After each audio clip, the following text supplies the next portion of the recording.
country where I come from, the truth is irony.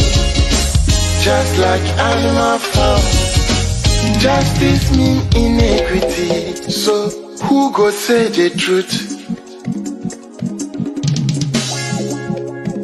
Who go say the truth? Christian can say silence, Islamic leaders silence, kings and queens silence, traditional leaders silence. So who go say the truth? We are them go get so confused the call. Now by area why no better.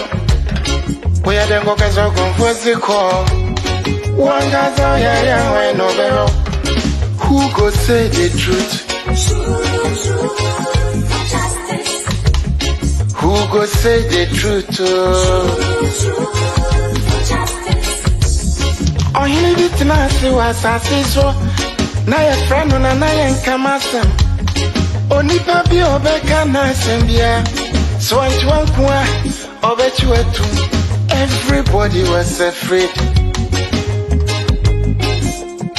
And when Tina to my cottage again, once my boy dumping one and but who go tell the truth?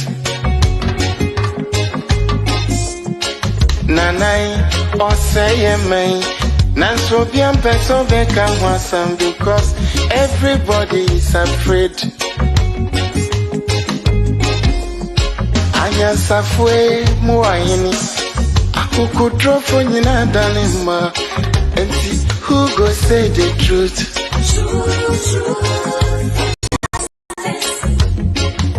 Obiaja konson so to grow your man sa to me bia ka kobrafo.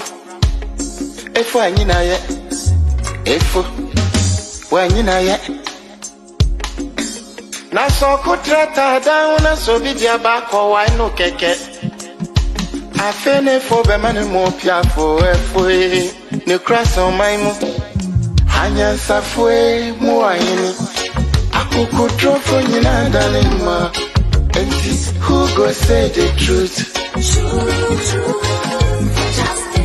Abaya di bote chino. Yedi bi bebo nyande bi.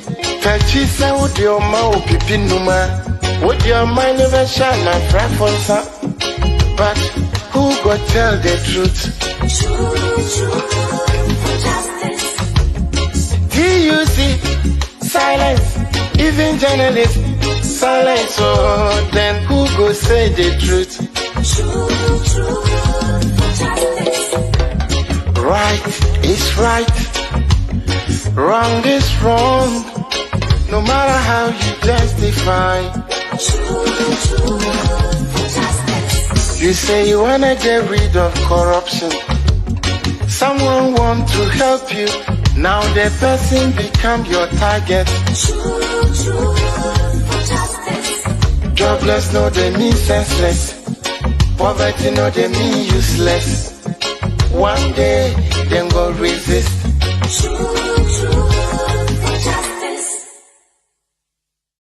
Wonderful. Truth and justice wherever you are. A very good evening to you and welcome to another edition of MyView Show, coming to you live on Today's Ghana News TV. And as usual, we are live on all our social media networks, on Facebook, on YouTube, Instagram, and what have you. And we're live on satellite on Switch. And you can actually listen to us as a podcast on Anchor FM. It's always a joy to start your week with a beautiful show of this nature and at no other place other than Today's Ghana News TV. Kindly share the link so that many more other people who have found themselves anywhere would join us, and then we share our views on very pertinent issues. What has come to stay in Ghana of greater interest to me and to you and to every Ghanaian is the mess caused by Galamsey, illegal gold mining. Our water bodies are gone. Our farmlands are gone. Our pride in cocoa simply gone. What else is left? Children that are being born are born with defects resulting from Galamsey, issues of illegal mining. It has come to stay with us until we all sit up and come to a clear understanding, the damage caused by Galamsey would drain the entire country. What else do we look at? How prepared, or the preparedness of the Electoral Commission to conduct a transparent, free, and fair election in 2024? Is that the case? We will take a view on it.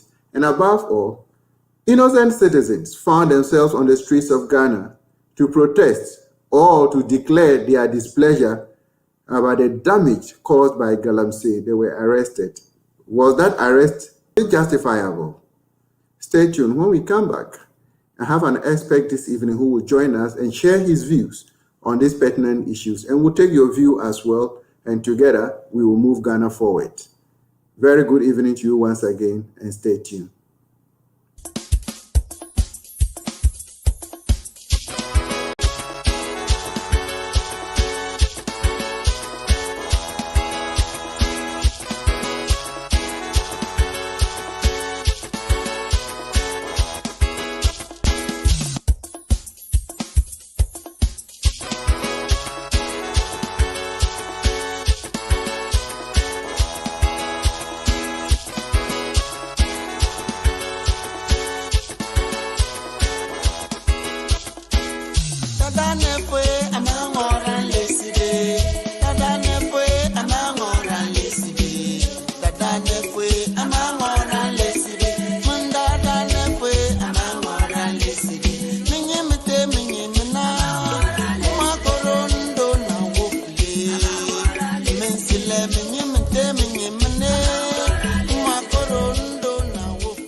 Yamamu Ajo Esan Emamu Akaba Edubanu Kerme Di Edi Antonia Kipa Ipa Ania de Nukrenum Atubibia Ewose Edda. Tune in on today's Ghana News TV on our usual socio-political show, MyView. Jumedi and Today Ghana News TV so on Today Ghana News TV we bring live on YouTube. Yeda nyame ase and then so I ready person in we share Today Ghana News TV kasafidie so. Today Ghana News TV, we are the masters of the game.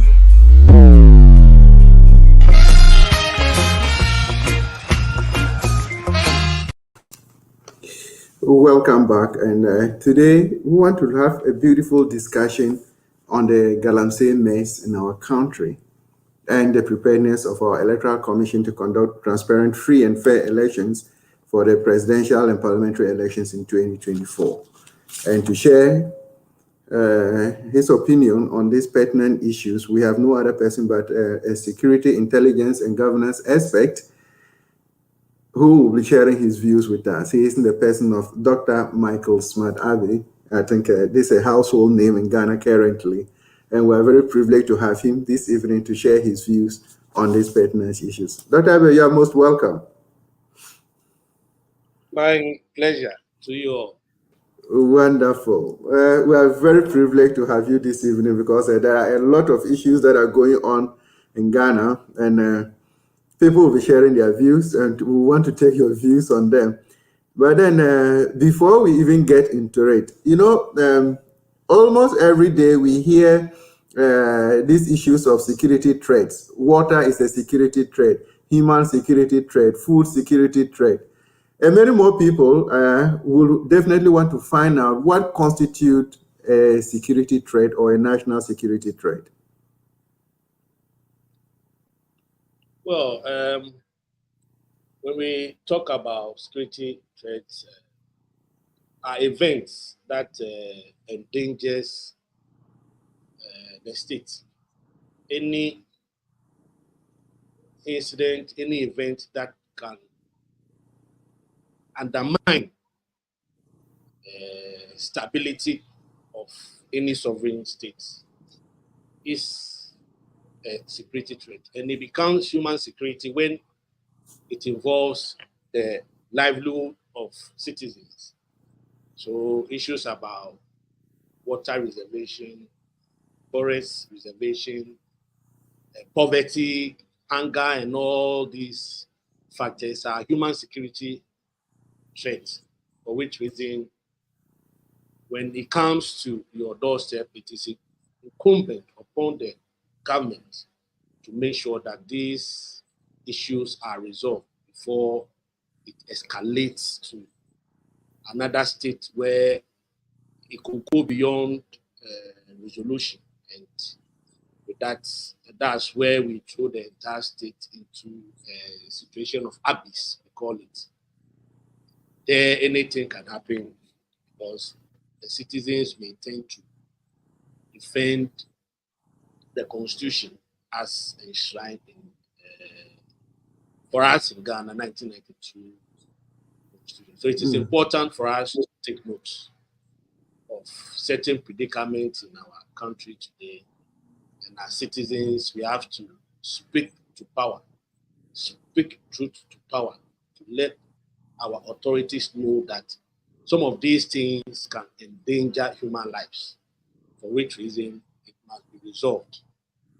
And if that is not done, citizens also have the right to defend the constitution as much as they can.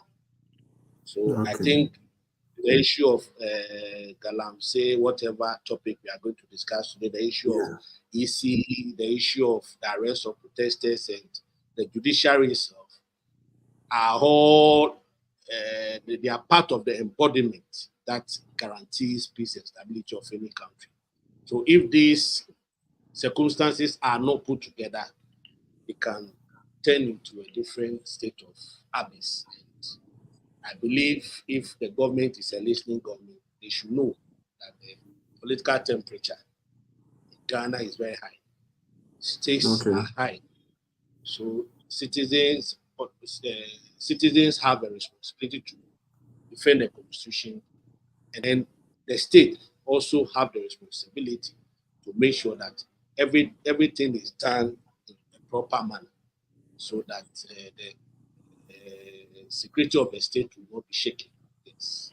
So this will be my introduction. Yeah. And going forward, talk more about. Yeah, we'll talk more about it, because I was actually trying to see how the Galamsey, which is our illegal mining in Ghana, could be considered as a security threat. But you have rightly just. Yes, but then I think we'll go into detail. We have to go into detail. We'll go into details. Yes. Yes. We will go into details. You know, that is very important. But even before we get into the details, I think you have made some bold.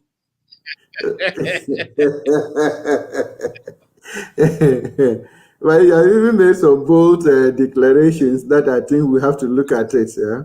Because you have made statements like Galamsey is a state-sponsored. Yes, Galamsey is in Ghana. A state-sponsored, and the MPP government lacks the political will to fight it. What might have informed this bold declaration? You know, that's my profession. I'm a security intelligence expert. Irrespective of the circumstance I find myself, the security of the state is paramount to some of us. When Ghana is at peace, my family is at peace. You can go to other countries. You cannot move 10 meters away from your house, all because of instability. You can go to places like, how do you call it, Sudan, as we speak today. What is the situation? You can go to places like Bangladesh and all of that. What's the situation there? So issues about intelligence, as a state, you don't play with that. So, you know, under democracy, absolute power is transient. But under the degree of dictatorship or despotism, absolute power corrupts absolutely. So in the democracy, you don't apply the theory of absolute power because citizens have a say in the dispensation of governance. It is civil power and civil society that runs a nation. That's why we call it social contract. So the moment citizens vote for you, you sign the social contract with them. What it means is that you have to listen to them to inform you to drive out policies, programs that would have direct impact on their livelihood. So like I said, Galamsey is state-sponsored. Everybody in Ghana knows those who are involved in Galamsey. They say, don't let us digress from the issue. And as people know, I speak truth to power, especially when I know I'm speaking within the confines of law. And I know I'm speaking within the confines of my profession. I have to say it as it is, because the political temperature now is not good. And this issue of Galamsey that we are talking about is ruining lives. It is destroying a whole generation. That if care is not taken, a time will come, you'll see a whole community of how do you call it? Defects. A community of exactly of saddle minds, of sickness, of diseases, and all of that. Because what are we talking about? Professor Frimpong Watin drew the attention of everybody to the fact that people at the corridors of power are really involved in what? Galamsey. And for which reason he came out with a report. We all saw what happened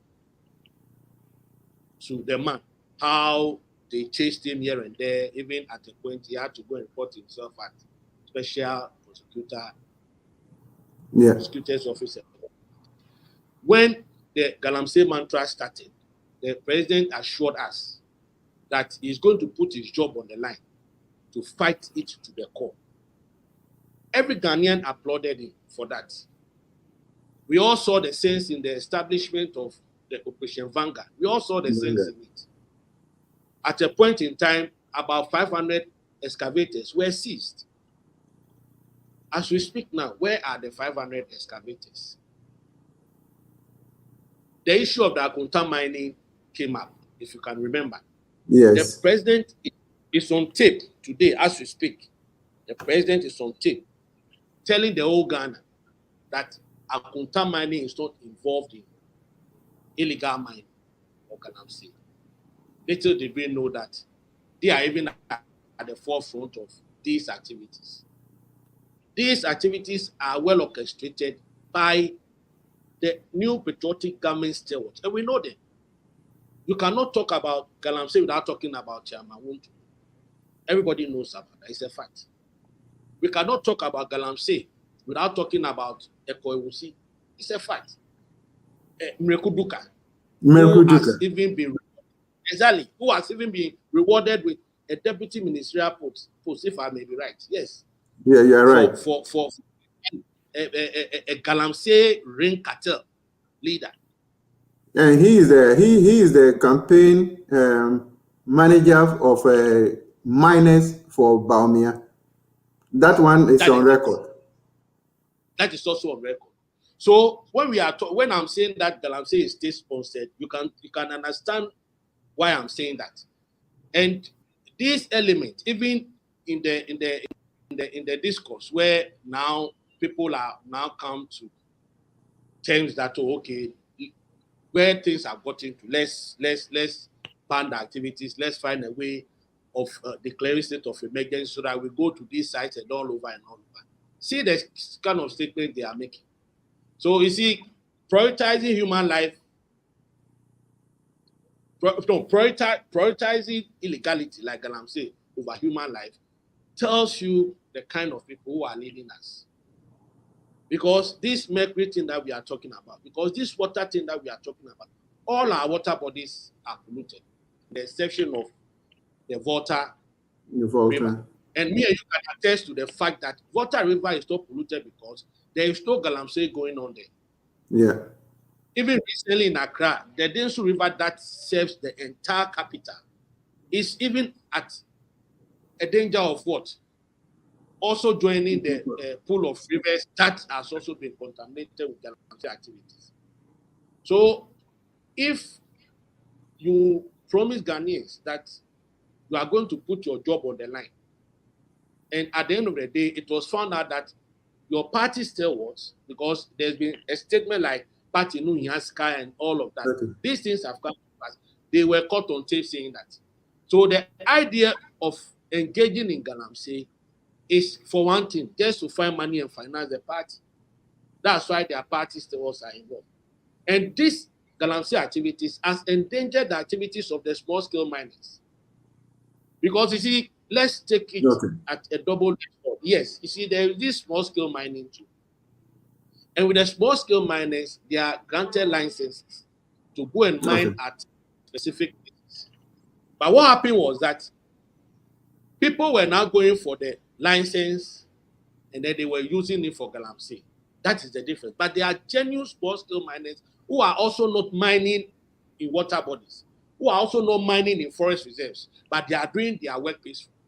They are not using the shamfans as you are talking about. They've created their own artificial dams that they do, they recycle, they go, they do their washing and all of that. They are there. The genuine ones are there.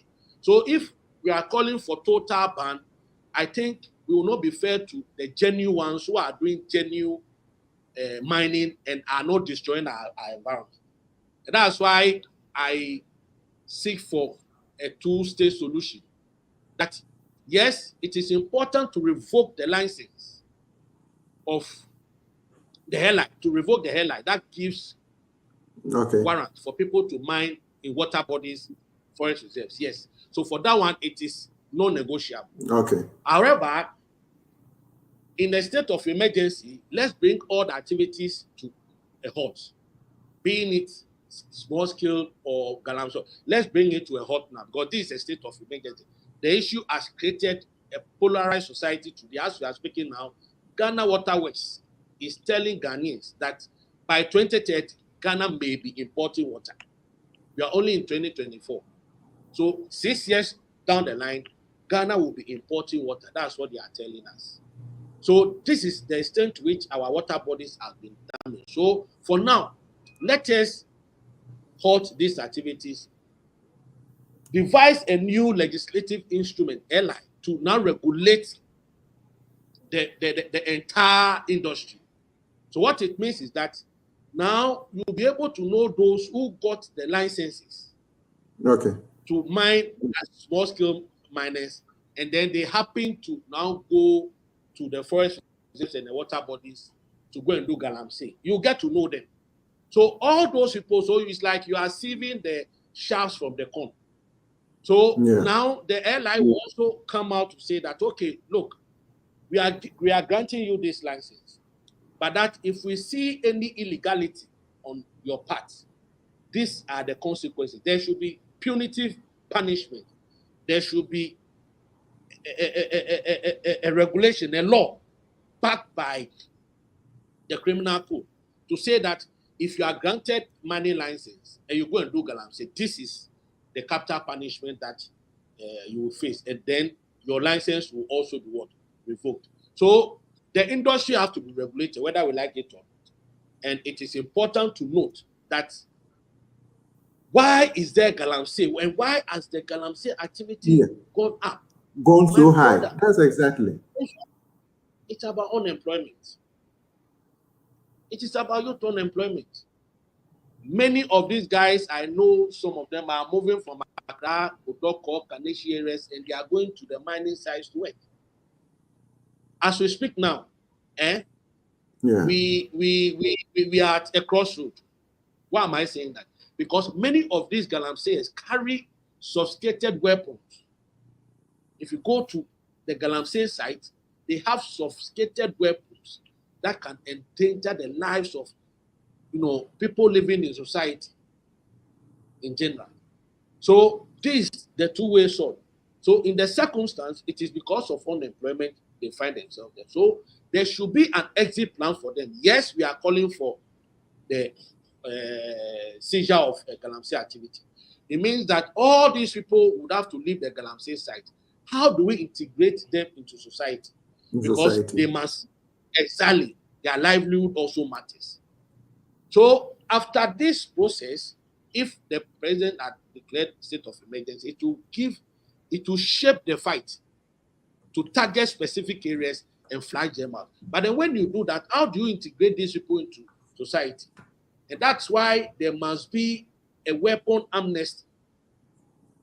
So whichever way, from January thereabout, the new government have to, whichever way, have to what? Grant weapon amnesty. Because now we've all resolved that no more galamsey.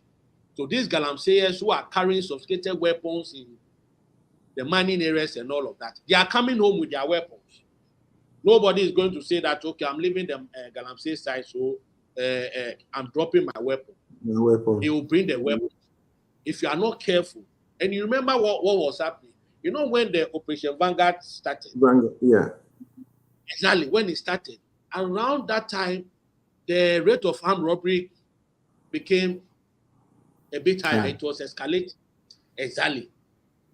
They were attacking even policemen and all of that, killing them, taking their weapons, a whole lot of. So these are the guys. They will come. They will this Christmas or this December. They are coming to town, but definitely they will be flashed out from the galamsey. But they are not coming alone. They are coming with their weapons. How are you going to handle that? How are we going to manage that?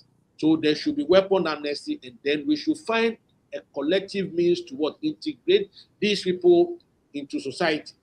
And that is why it is important to create a system where jobs will be available for these youth who are involved in galamsey.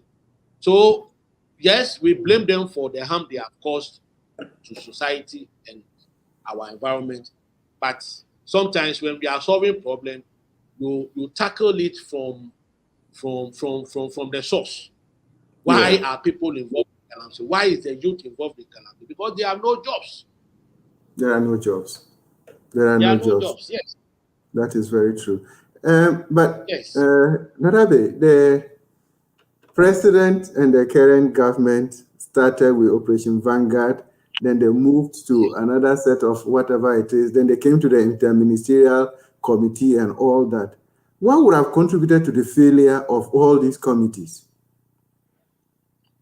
Yes, so like I say, that's where it comes to state-sponsored activity, because the people who are responsible to bring the menace to an end are those who are involved in the activity.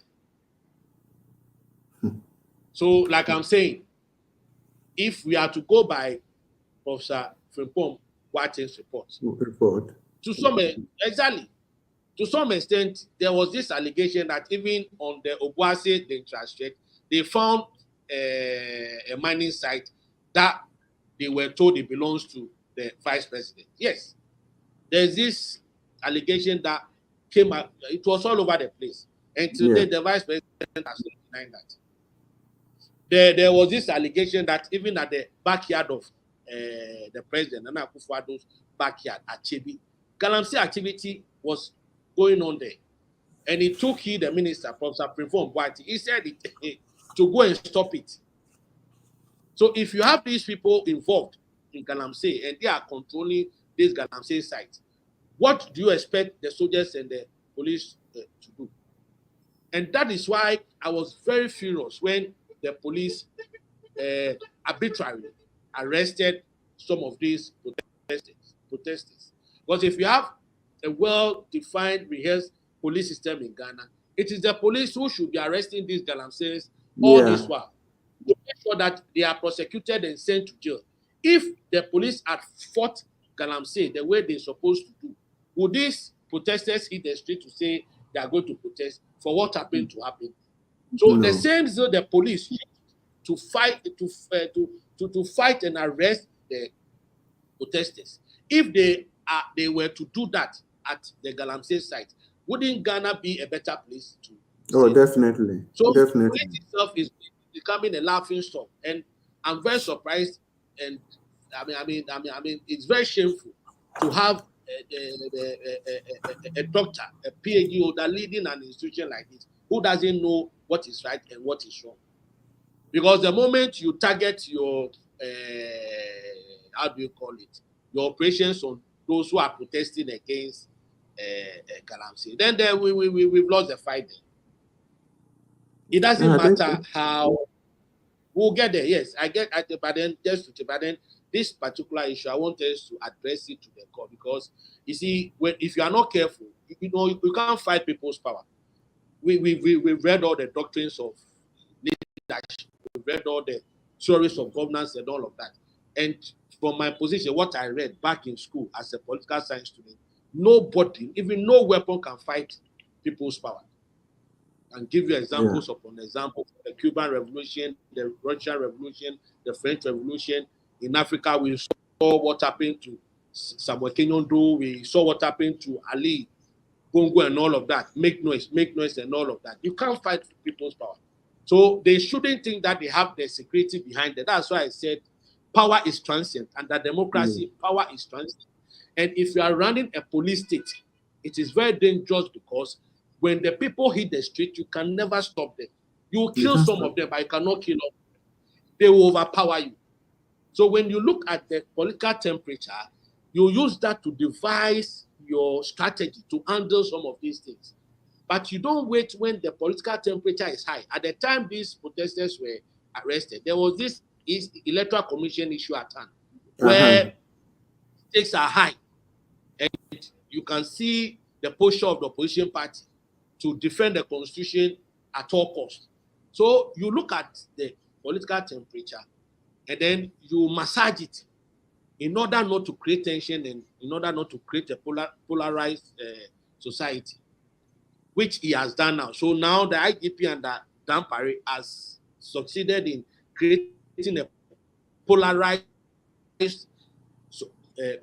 society, and he has succeeded in creating a police state. Ghana today is a police state, because the law protects some few elites, and the ordinary Ghanaian becomes vulnerable. You hit the street, they will arrest you. But people are doing things as we speak today. Why is Chairman to me working free? Why is Mrekuduka and Co working free? Why is Ewusi and Co are working? Why? Why are they working free? Why are protesters still in custody for a misdemeanor offense? For a misdemeanor, not a felony, for a misdemeanor offense. So you are using one side of the law to persecute people who are speaking truth to power. You cannot fight those people, no matter how you go by it. One day, when the entire country decides that we are going in one direction, you are gone. So they should forget about the protecting them, the police protecting them, and they should forget about that. Nobody can fight people's power. This is the principle of the leadership. If you understand this, you'll be good to go. So, my brother, Ghana is at a cross. It's really serious. But before we even skip out of this area, during the Operation Vanguard, excavators, over 500 excavators were seized, and as we speak now, we don't know where those are, because Professor Frimpong Boateng himself said he doesn't know where they are.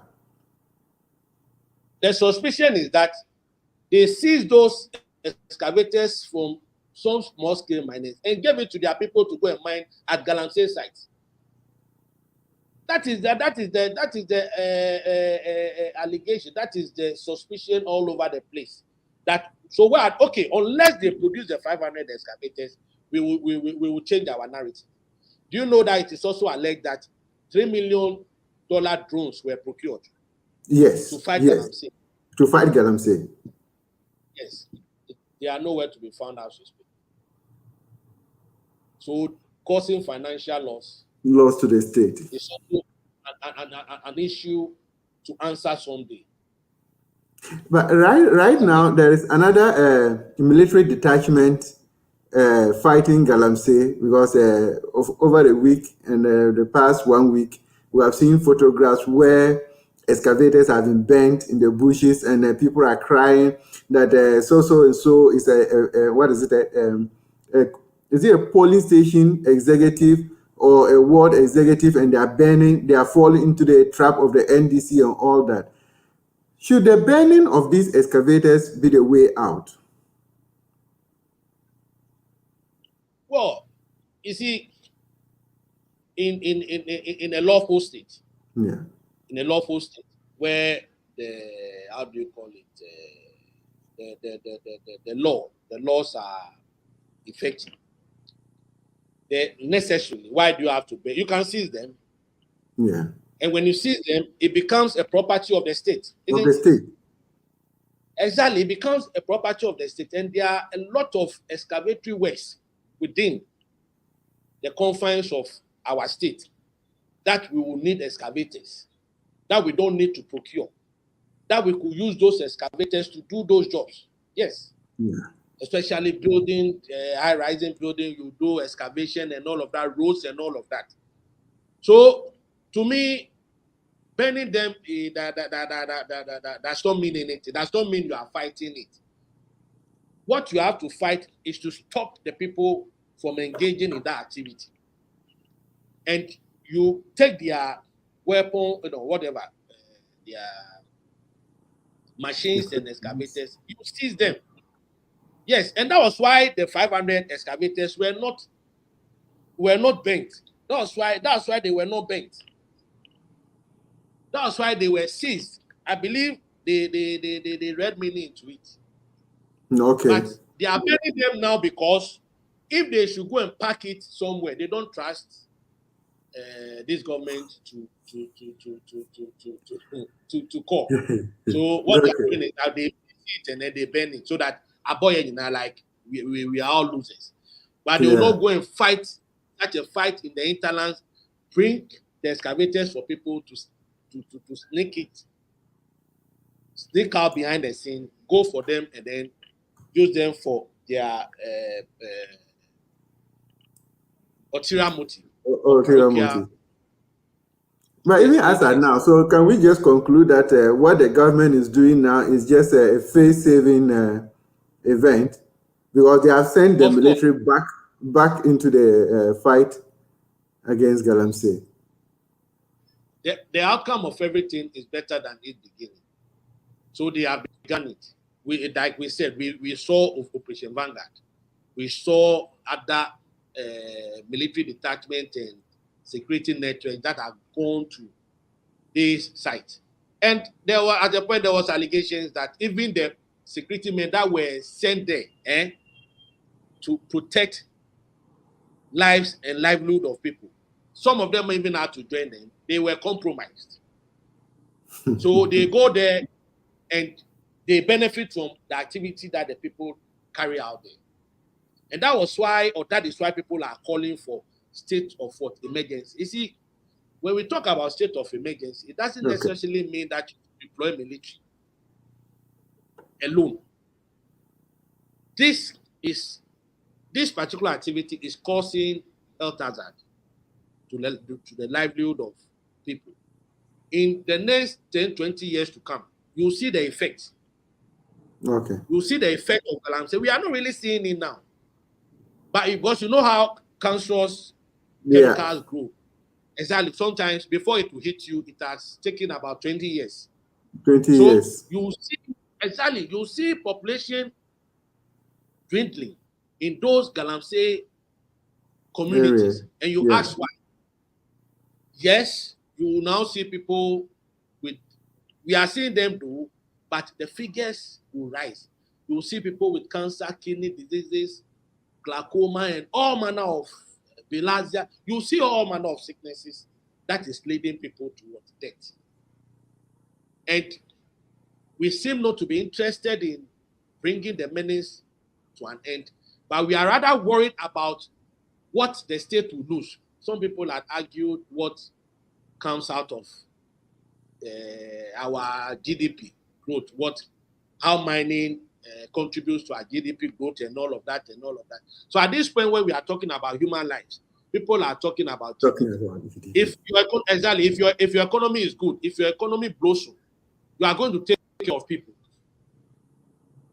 So are you going to preside over a society where everybody, about 90% of the population, is sick or are dying out of dangers of cancer? So what kind of society are you presiding over? That's the question. So you see, the issue is that, or the core of the matter is that we have to prioritize the health of citizens than the dividends mining brings to the country, because the amount involved that we benefit from mining cannot replace human life. At Human all. life is precious. So At don't all. tell me that, okay, let's manage it, but let's allow people to die small. Let's allow people to. That's what they are trying to tell us. So the 500 excavators is another issue I'm calling on. If God's will prevail, if the next government comes, they should look into that so that we know where the 500 excavators are. Then we also know where the $3 million drones have selling. Yes, we need to know about it. It's possible that they flew them to go and take photographs of Galamsey areas and then they got crashed. Exactly. So maybe at a commission of investigation, they would have to come and answer questions. All of them. That's why I'm happy about the NDC's proposal of ORA. They said they are going to do this operation, retrieve all loot. Yes. Yeah. I'm an anti-corruption campaign as per my demeanor, my inclinations, and all of that. People who are closer to me knows how enthusiastic I am fighting corruption. So with that one, some of us will support the government to make sure that all that has been committed by this current government, they must be held responsible. They must be held accountable. Ghanaians cannot look on for people to organize themselves in a cartel and fiefdom to plunder the state, like we have seen in recent years. But Dr. Abe, that's why the fact that the government has a responsibility. We as individuals who are perpetuating this issue of Galamsey, is it lack of education that is making them go ahead with it, despite the fact that they know the implications, the pollution of the water, the soil and everything, the pollution of our food stuff and all that, the people know. Boss, and my brother, a hungry man is a hungry man. When people are hungry, they can do whatever it takes to sort themselves out. So issues about hunger and poverty is not a good thing. That is why I've insisted that, there are certain steps this government have to take to reduce the political temperature. Because the poverty rate, the cost of living, the economic hardship is real. My brother, people cannot afford 1 square meal a day today as we are speaking. So that is so poverty and hunger is a national security threat. Right. Because it leads people to antisocial practices. And one of the antisocial practices is what we are saying, Galamsey, armed robbery, and all of that. So if you don't create a system that will create jobs for the people to do, to streamline the youth unemployment regime, you always have these things happen. Who told you they are not educated enough? Look, you go to the site and you see people who are completed polytechnics and all of that. They are running around the Galamsey side doing alacha and all of that, getting some ounces of gold and crossing to Ivory Coast, Togo, and all over, selling them to these alajis. And we all know the events. We pick intelligence. I know what I'm talking about. What I'm saying, I know the NIB should know about this. If they are really working for the state, they should know about these activities going on. And for me, I only prompt the state. If I'm not part of their setting now, but then I can prompt them because our security is paramount. Paramount. We are creating a system where when the youths rise up, like it happened in Kenya, you can't stop them. That is where we are heading towards. That is why state institutions that are responsible for our upkeep, state institutions that are responsible to protect lives and properties of the state, must do that diligently in accordance to what? The laws and regulations that mandates them to exercise their jurisdiction. Other than that, they work in polarity, like this government appointed me, so I have to please them. You see, I'm seeing some element of leadership in the security setup now, and then even some state institutions. I know we'll definitely be talking about the AC and all of that. You see, it is very dangerous to think that a particular government appointed you, for which reason you have to do his bidding. And you know, for politics or for politicians, they are smart at that. So if you are there and you are not smart to know or to read meaning into what the politicians tries to do, and you allow yourself to be influenced, manipulated, what will happen is that for the politician, one day he will leave office and go. You will still be in the public service one way or the other. And you will be answering questions that the politicians have to answer. And the politicians will never come to your rescue. They will never come to your aid to mean that they will defend you one way or the other. They won't defend you in that discourse. They will never defend you in that. So it is expedient for you, if you are holding a public office, to know that politicians come and go. And that's why I always have problem with, you see, the 1992 constitution. I'm happy about what the opposition NDC party have said, that it has given more powers to the president. So that's why some of these appointments, because an independent body like Electoral Commission, if at the day you allow a president to appoint and all of that, you can see what will happen. The mindset itself looks like you are working for the government or you are working for the party, but you are working for the people. So you only have to prove the people wrong, that yes, it is this government that appointed me. Am I right or wrong? But I'll do my work as a public servant. If you do that, the people will defend you any day, any time when issues come up. And that was why Afarijan spent so many years. Yes. And that was how Afarijan exited peacefully. And that was how Afarijan, even when it was the electoral commissioner, you don't see police, military men guarding him or guarding his house and all of that. Right now, everywhere you go, you have military men behind you. In your house is full of soldiers and all of that. What she must understand is that when people's power rise, those soldiers cannot defend you. They can't. They don't even have the capacity to face the people when they are coming at you. So do your work as a public servant.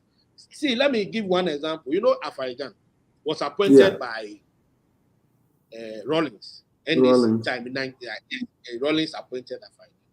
So at a point in time, when this stolen verdict issue came and all of that, it was suspicious that it was Rawlings that appointed the EC and all of that. So I read they manipulated the electoral process for the end. You remember that? In 1996, they repeated it, and then NEC won again. It was still Afarijan that presided over that elections. Am I right or wrong? But then Afarijan went beyond reasonable doubt to prove critics wrong in the 2000 elections. Because the 2000 elections, the NDC needed that election to consolidate their office and to consolidate their power. But no amount of intimidation, talks, whatever, changed the inclinations of Dr. Afarijan. So why did Dr. Afarijan do that? You have to test the political temperature. You have to look at the info analysis on the grounds that this election is beyond the reach of the ruling government at that time. And the intelligence that came out of the 2000 election was that NDC lost the election as far back as 1998. And I can tell you that from all the indications and from statistics, posters, and all of that we've seen, intelligence and all of that, the MPP government has lost the elections. I know. Let's be true to unless they do something extraordinary. But doing something extraordinary does not mean that you have to compromise the elections through the electoral commission. So I'm saying that Afaidan now proved pretty strong in the 2000 elections, and how he stood firm to declare President Kufuor as what? President. And Afaidan repeated the same feat in 2004 for President Kufuor. To some extent, the NDC people wanted to say that, oh, now Afaidan has tilted to the NPP and all of that and all. And then we started to say, you see, now the man is doing his work. You started criticizing him years back, but now he's doing his work. So it favors you. And then in 2008, what happened? Because these people, they also have intelligence bureau, the EC, they also have intelligence. So you test the political temperature to know that maybe these elections will not favor maybe the party that appointed me. That notwithstanding, you let me do my work and let me do it free and fair, and whoever wins, I'm good to go. If the EC develop this kind of mentality that, look, whoever wins the election, I'm good to go. Let us do our work. You will not be hearing some of these things that we are hearing about the Electoral Commission. Because already, the Electoral Commission is politically exposed already. Yeah. The Electoral Commission, as we see today, is not a public institution. Take note on record. It is not a public institution now. It's not a state institution. It is a political institution. It's a political arm of the NPP government. Nobody can say. No, that's another bold declaration from you. But before we get into a clear understanding, okay. So if you can come in, I'll come back to it. Yes. I'll come back to it so that we can look at it and then look at other activities concerning the EC in reference to 2024 election. What I want us to do now is just to take the views from our followers who have written a few things. And then when we come back, we will look at the Electoral Commission, its preparedness to conduct a free and fair, transparent election in 2024 for the presidential and parliamentary. This has been MyView Show, coming to you live on today's Ghana News TV as usual. Lady Mal too says a good evening, watching from St. Petersburg, Russia on Twitch. Okay, we are grateful that you are on Twitch with us. Sakwa family, okay, watching from Jimapo near Koforidua. We are grateful, Sakwa. Kwesi Insian says, good evening. Unfortunately, those in the Galamsey area does not see the dangers of Galamsey, watching from Anglo Town in Koforidua.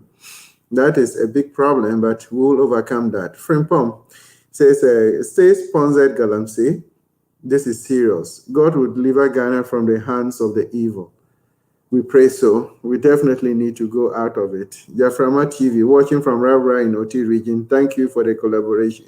We are very grateful for carrying our feet as well. Kwekuyevu says, state-sponsored terrorism. God bless you, Dr. Abe, watching from Suhum in the eastern region. That is from Kwekuyevu. We are grateful. Nyame says, as usual, today's Ghana News. Thank you very much for the breast cancer screening at KJV. Oh, yeah. The people were very happy watching from Inconta in the Oti region. We're grateful. We got a feed and we watched it. We're also grateful that they took advantage of it to ensure their good health and state of health as well. Coleman Sapler says, Coleman Sapler 2, Domin Komenya constituency. Oh, I will vote for Dr. Baumia because of free HSS and trainee allowance. If you vote for NDC, they will come and cancel it.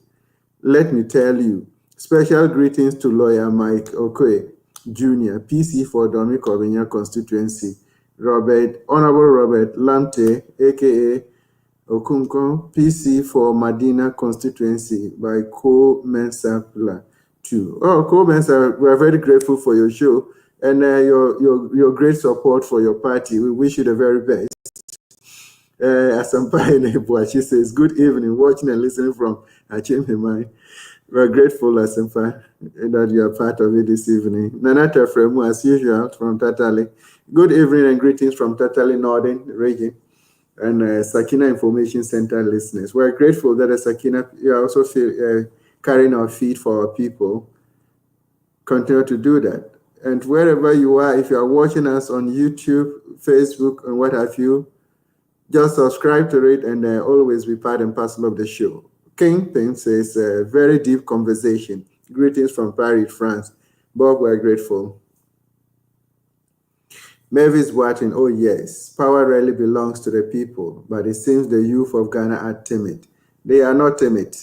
It's just a matter of time. When they overcome their elasticity, they will explode. Fans TV, watching and listening with rapt attention from Aflao Volta region. Fans TV grateful. Patience Darko Dog is making some valid points, watching from Hamburg, Germany. Patience, very good evening to you as well. Ghana in fear, dog, come to our community to see things for yourself. Galamsey has really destroyed our water bodies and farmlands. Watching from Busunso in the Fanti Acquired South District. Ghana in fear, that one is very true. It is not only your area. Most of the areas have been taken over by Galamsey activities, and the dangers outlives more and outweighs the benefits. But let's see what happens. Now, we're moving on from Galamsey. We want to look at the Electoral Commission vis-a-vis elections 2024. So we'll take our views from Dr. Abe once again and the way forward. Dr. Abe, now we're coming back to the Electoral Commission. But before I even set out with my questions, you already stated that the Electoral Commission is not a public institution anymore, but an political arm of the government of the day. What does that really mean? Yes. What it means is this. You know the commissioners. Yeah. Commissioners of Electoral Commission. Yes. You know a man called Dr. Bosman Asare. Bosman, yes. Bosman Asare. Yes. You see, if you look at the 1992 Constitution, there was a reason why the Constitution established the Electoral Commission as an independent body devoid of political influence. For a reason. But what it means is that if it's a football match, the Electoral Commission is a referee. Yeah. And as a protocol will not play a game, and a referee who had sat on radio to tell the whole world that I am an Asofo fan, to be the officiating official, it is not fair. It means that clearly from the beginning, it is not going to be fair. So, a person like Bosman, who is known as a TESCOM member, TESCOM patron of the MPP at the University of Ghana. I was in the University of Ghana with him, even on the same floor, Legon Hall. I was with him there. So we all know our political inclinations. And for the president or the government to appoint politically exposed persons, you see, the other side of it is that the person may be political, but not exposed. But these are people who had even gone to radios, is being caught on air, saying that the NDC party is a threat to our democracy. And he remains a commissioner, a referee of the Electoral Commission. And now there's another man called Apiaini, who is an MPP communication director, one of their communicators and IT directors. I'm told, I may bet to differ, in the Bronx-Afo region somewhere. There was what videos of him defending the MPP party as a panelist, talking for the MPP government. You appointed him as what? One of the commissioners. And there is this woman there, I've forgotten his name, but there is another woman who is also politically exposed to the MPP. She's also a commissioner over there. And the worst of it is that there is a man called Mr. Anfo Kwachi, a drug baron who was incarcerated for drug-related offenses, I think in the UK whatsoever. He is a friend and a right-hand man of our sitting president. Right? and you have the son of that man working at a strategic office in the EC, IT department. And you have another one called AJ, who is directly linked to the Jubilee House cartel. He is also, I'm told, a director of IT or whatsoever. So, what you see the NDC doing is not by accident. They are really aware that these people are up to something, because at the end of the day, when this issue came up, the Council of State was petitioned that these politically exposed individuals can endanger our electoral process. For which reason, they have no problem with the president appointing, but then get people who are not politically exposed to these offices so that they will demonstrate their neutrality in the exercise of the mandate that has been vested to them to preside over a free, fair, and transparent and credible elections. So, for the first time, we can hear in the history of our electoral process that even registering of voters should be done at district offices of the Electoral Commission. For what reason? So it imposed huge burden on the political parties having to transport their people from one community district to the other, crossing rivers whatsoever, endangering their lives to all the way to issue offices to go and register. In the past, it wasn't like that. The decentralization process must continue in our electoral process. So we're even expecting more centers to be open, to be created, only to registration to the offices of the Electoral Commission. And then not too long, we heard about the BVDs. For the first time, these things are happening for the first time in our electoral history. Yes. And the BVDs, that is the database, and the BR and all of that. A commission that is protected by soldiers, army, police, security cameras, and all of that, could not identify those who broke into those offices to pick these machines. For what reason, we don't know. And then all of a sudden, you presented a voter register to political parties. And by the vigilance of the NDC's IT team, they were able to detect that the Electoral Commission is illegally transferring votes of voters to what? Disenfranchise them.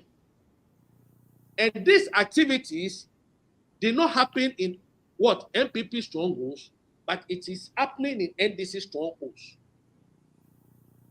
So it means that these people are exposing their political colors on the job. How did these people get the password? And you can never get a password without the authorization from head office. So from head office to any other jurisdiction of the Electoral Commission, they are complicit. And that is why I wrote an article that the arrogance of power by the EC could undermine the political stability of Ghana, because you have created the impression that you are not going to conduct these elections free and fair and transparent manner. And the opposition is also saying that, and let me say, Ghanaians are also saying that if the EC dares to undermine the credibility of the elections, could mean they are subverting the will of the people. So they should allow the people to choose their own leaders. So that's what I'm saying. So the people are also ready to defend the Constitution of Ghana by whatever means possible. And this is the political temperature that I'm talking about now. Unless the EC comes out to prove everybody wrong, like how Afghanistan did in 2000 like how Charlotte Osei did in 2016, then we are good to go. But then if there is any ulterior motive, per what they are doing and per what we are seeing, transferred illegal, and then these complaints came out, the opposition was saying that, okay, for ease of, how do you call it, mistrust, let us have an external party. You see, this has also been done before. You see, we are playing to hypocrisy with these issues. It's happening that when Jay Mensah was the IEA boss, didn't she herself supported that? Yeah. There was there should have been a forensic audit of the voters register. Exactly. You proclaim that. Now, other school of thought is also proclaiming it, and we don't know diggy dangling and all of that. And you are playing with time and you are buying time because, yes, you gave the NDC or the opposition and the other political parties the opportunity for hearing. But we all watch what happened on set. That the EC never denied any of the allegations. Yeah. The NDC party brought to it. It means that there has been illegality. And you are saying that you are going to correct that illegality and present a new voter register. Am I right or wrong? Yeah. So to present the final voter register for the elections, you are going to exhibit the election, the register online. Online. Exactly. People are seated watching this electoral, this gang of the Electoral Commission to undermine the political system. We are watching this Peace Council, whatever it is, Christian Council, state because civil society organization. We've seen some of them talking about it and all of that. But then those who are responsible to voice out are quiet about this. And the point is that you are talking about online. Elections are not run only in the capital cities. Even in the community I live in Accra, sometimes we have network challenges. How many people have access to phone? Even young phone, even if you are going to do it by text and all over. Go to Nyampandri and all over. Look, if you have traveled to the interlands, you can see that there are people who are disconnected to life at all. I have traveled all over the country. They are disconnected to life. Let alone talk about light and even talk about young phone to check whether his name is on the voter register. What will stop the Electoral Commission by granting 3 days leave to say that I'm exhibiting this voter register for the final time? Why did the opposition call for re-exhibition? They wouldn't have called for re-exhibition if they had not pointed out the flaws of what the manipulated and compromised register to Ghanaians. That's why. So at least for 3 days, everybody can go to, if not all the state centers that we know, go back to the district centers to be able to verify their names. You have bought time, and just recently, I think this morning early morning, the first press release that came from the Electoral Commission was not about the register, but it was about notice of printing of ballots. So people start to ask questions that, so we don't have final voter register. And you are talking about notice of pool. The notice of pool came earlier on. The printing of ballot came earlier on. And then now you are bringing the, how do you call it, the voter register, and you are telling us that we cannot have access to it, but we should do it online. Okay, let me ask one question. The issue is this. If the opposition NDC goes into the register and scan it thoroughly and see another error, they will still raise the issue again. They will not allow that register to be used. Because you need to give us, by law, they talk about CI, whatever, 91, 120. The CI mandates the Electoral Commission to present a credible register for the elections. So the fact that you are independent of influence, devoid of whatever we may call it, does not mean that you can also do what you like. By the Constitution, too, all state institutions are subject to audit. Yes, by the 1992 Constitution, too, all states, including the EC. So what the EC have done is that, yes, people will now be checking their names as they've directed, but they should make sure that they have presented a credible register, because if it is found out that even the new register that, or the final register that they have exhibited is found out not to be credible, it's found out that it has been compromised, I bet you the opposition parties will not sit down for the EC to have their way. What we are hearing now, again, it is very serious, and let me warn those in authority that if they are not careful, they will be charged for treason someday, for overthrowing the Constitution to subvert the will of the people. Why am I saying this? You see, we are hearing, if it's a rumor, we are hearing that Ghana Publishing Company is part of those companies who has been awarded contract to publish or to print the ballot papers. Yes.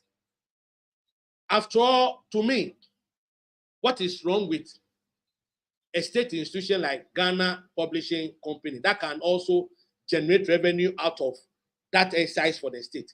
Why would I go against Ghana Publishing Company to print ballot papers for 2024 election? No.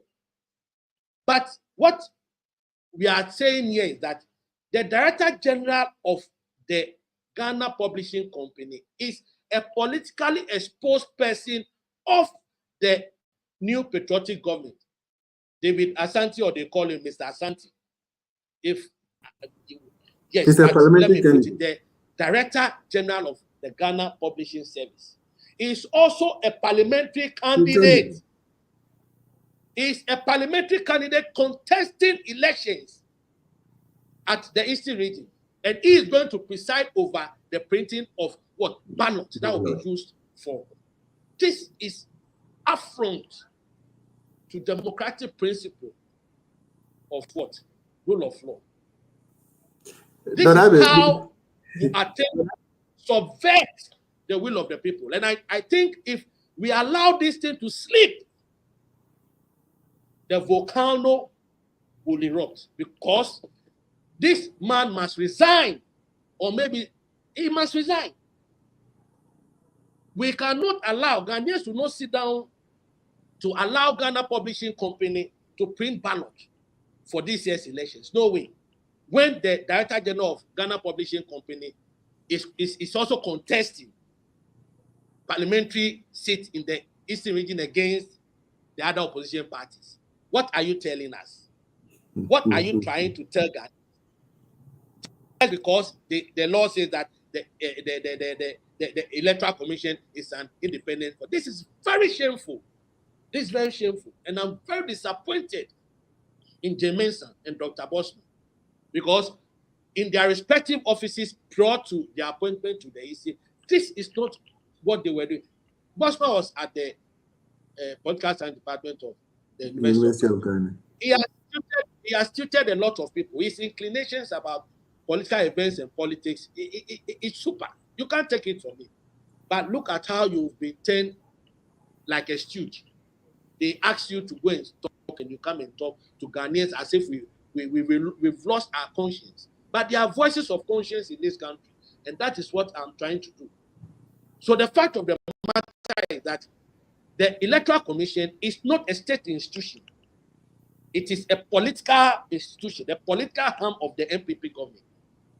Unless they prove us wrong by conducting a credible election, because the place already being run by a politically exposed person. So anybody have a right. Yes.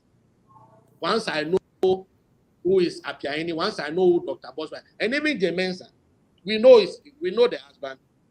Yeah. Exactly. The husband is also a politically exposed person. But Dr.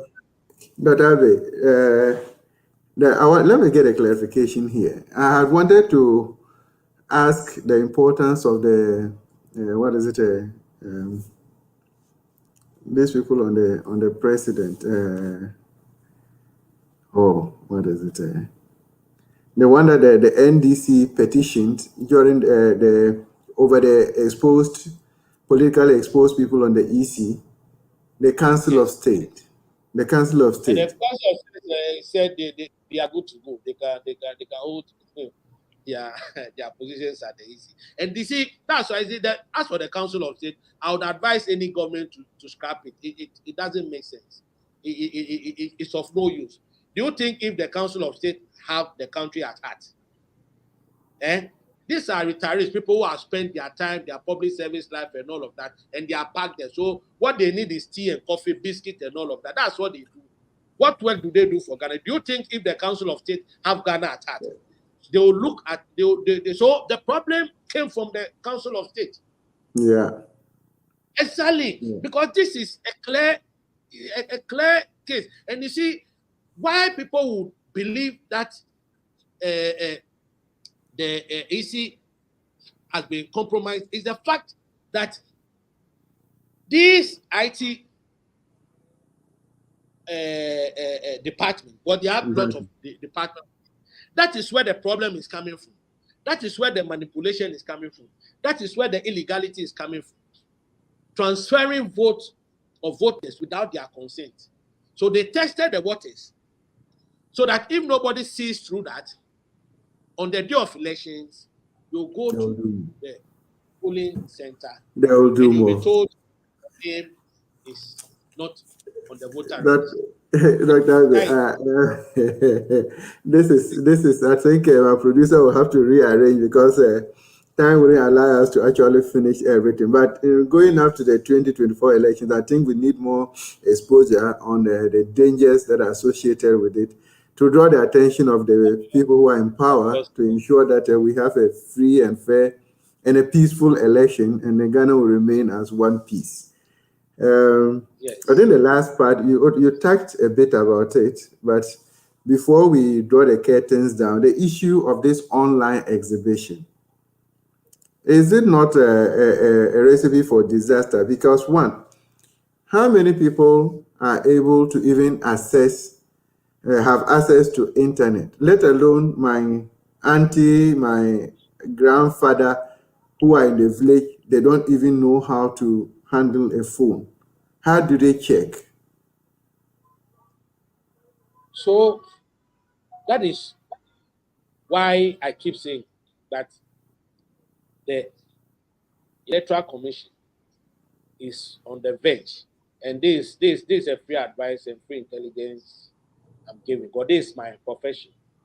I've been into security intelligence for the past 20 years. I was trained in Britain by renowned experts. I was trained in Britain by Dr. White, the head of counter-terrorism network in the UK. I was trained by Major Field, the British Army commander at Bosnian War. So I know what is conventional war, and I know what is unconventional war. I know what is terrorism, and I know what is counter-terrorism. I know what a state of insecurity is, and I know what a state of abyss is. So this is a free advice I am giving to the Electoral Commission. See, madam, or whoever you are, just do your work and live in peace. Don't try to allow yourself to be manipulated. See this digital, the processes that you have put across for people to verify your name after a shameful illegal act of the Electoral Commission was detected. And we are expecting that, yes, you didn't allow for the forensic audit. So if you say you are going to do an internal audit, fine. But then what could have been better is to bring the voter register to the doorstep of the people, because we have less than 7 weeks for the general elections to be conducted. So we have no time. So what I'm saying is that if out of this particular activity that people have to now verify their names online, like you are saying, data issues, network issues and all of that. And even there are people, like I said, who have been cut from life at all. Even in their communities they live, they don't have water, they don't have electricity, they don't have anything that is called technology. People walk closer to mountains before they can make calls. I hope you know. Yeah. In their locality, there is no network, and they have to walk to adjoining communities to be able to make calls. So if you tell Ghanaians that you are exhibiting the register online, what are you telling us? Indirectly, you are telling us that I'll still continue to disenfranchise Ghanaians.